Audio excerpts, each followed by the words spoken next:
Greetings, citizens of the world.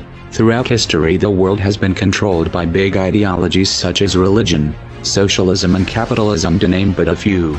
These are all forms of slavery that have stopped our evolution and removed our freedom. Anonymous see these ideologies for what they are: systems of control. The time for change is now. No longer shall the people be oppressed by corruption. In case you are blissfully unaware of who we are, let me tell you this: we are not just a person. As people die, we are an idea, and ideas are immortal. We are justice, and justice cannot be silenced. We are the ones governed by no law. We are the ones who do not beg for justice to take its course. We are the ones your parents warned you about. We are the voice of the silent in the eyes of the blind. We are Anonymous.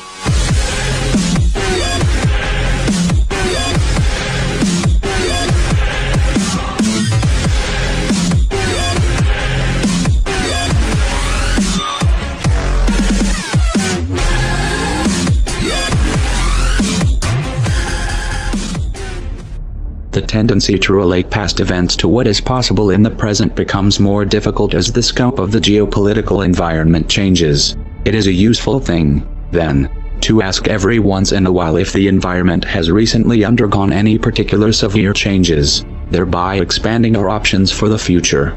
Terminology, let alone our means of exchanging information, has changed to such a degree that many essential discussions in today's communications age would be entirely incomprehensible to many 2 decades ago.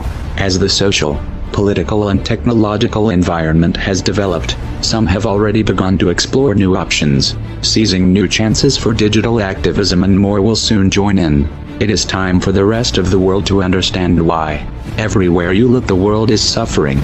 Wars of aggression, companies dumping toxic waste everywhere, governments supporting the poisoning of our water.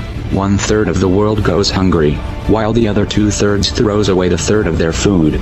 We are digging up all the coal and oil of our planet instead of researching renewable methods. Governments and corporations constantly lie, kill, and extort the entire planet's population, just for profit, where in America the richest 1% have 42% of the money. You shouldn't have to be convinced that the system we live under must come to a stop.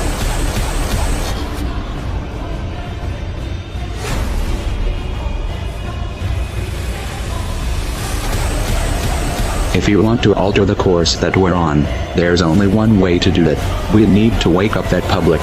Even the most powerful weapons of war are neutralized if you reach the mind of the man behind the trigger. How do we wake the masses, you asked?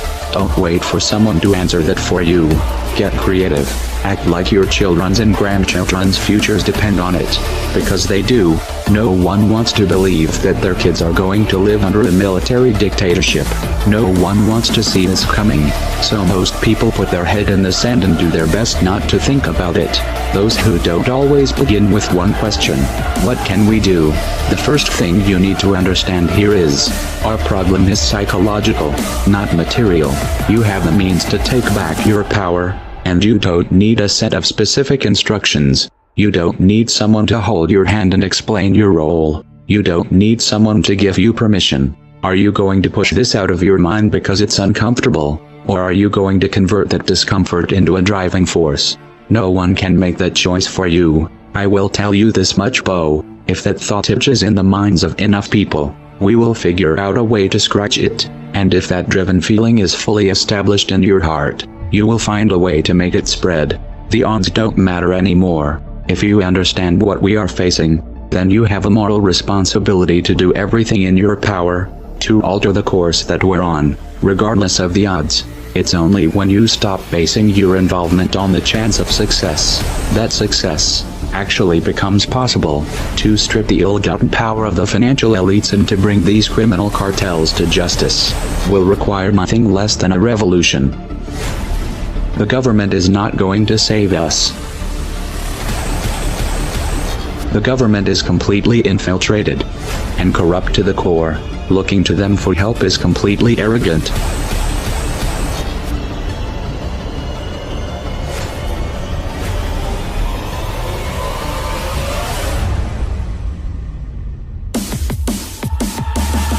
We have to actively work to wake up as many people as possible about what is happening and the direction we are heading. All revolutions originate from a shift in the mindset of the population, and no other meaningful resistance is possible without it. When an idea hits critical mass, it begins to spread on its own and spreads to all levels of society. We need more people in this fight. We need more people speaking up, making videos, writing articles, getting this information onto the national and international stage. We are anonymous. We are legion. We do not forgive. We do not forget. Expect us.